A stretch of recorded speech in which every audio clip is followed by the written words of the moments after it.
أقول للناس المعتمرين وللحجاج من حج مرة ومن اعتمر مرة فلا ينبغي أن يدفع آلاف الريالات في جيوب حكام السعودية ليقتلوا به أبناء المسلمين.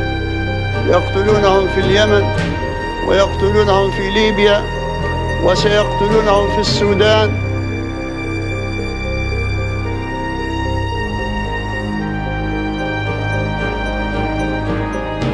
قطر لابد أن نذكر أن فضلها على الثورة عظيم، قامت بدور دور لابد أن نشكره، ومن لا يشكر يكون أقل من الكلب. من لا يفي لما نزل إليه معروف يكون أقل مرتبة من الكلب.